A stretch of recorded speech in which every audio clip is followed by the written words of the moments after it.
Hi friends, this is Prithvi. Welcome to day 25 of Microsoft Power Platform 108 days job preparation series.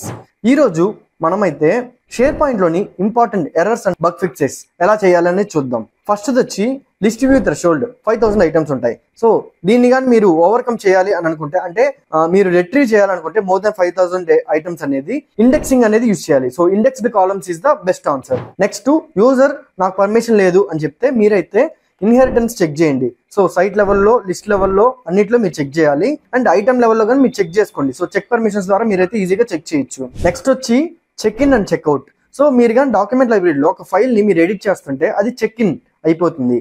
So వేరే వాళ్ళు దాన్ని edit చేయలేరు. వేరే వాళ్ళు కూడా ఎడిట్ చేయాలి అని అనుకుంటే మీరు దీన్ని సేవ్ చేసి చెక్అవుట్ చేయాలి. సో అప్పుడు వేరే వాళ్ళకి కూడా యాక్సెస్ ఉంటుంది. So check in and checkout అనేది మీరు ఒకసారి చెక్ చేయండి.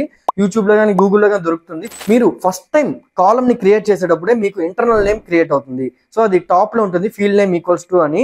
సో మీరు ఆ కాలమ్ని ఎడిట్ చేసినప్పుడు మీకు కనబడుతుంది. చాలా చాలా ఇంపార్టెంట్ గైస్ ఇది. ఆ ఇంటర్నల్ నేమ్ ద్వారానే మనం పవర్ యాప్స్లో పవర్ ఆటోమేట్లో చాలా మనం మ్యానిపులేషన్స్ కానీ వర్క్ అరౌండ్ అనేది చేయొచ్చు. అందుకోసమే ఫస్ట్ టైం మీరు కాలమ్ క్రియేట్ చేసేటప్పుడే 100 సార్లు కరెక్ట్గా మీరు ఆలోచించి స్పెల్లింగ్ మిస్టేక్స్ లేకుండా క్రియేట్ చేయాలి. మీరు కూడా పవర్ ప్లాట్ఫామ్ డెవలపర్గా మారాలనుకుంటే నేను మీకోసం ఫుల్ కోర్స్ డిజైన్ చేశాను. అండ్ డీటెయిల్స్ కోసం ఇక్కడ కనిపిస్తున్న నెంబర్కి కాంటాక్ట్ అవ్వండి. అండ్ మీరు కోర్స్ అని కామెంట్ చేయండి. ఫుల్ డీటెయిల్స్ మీకు డిఎం చేస్తాను.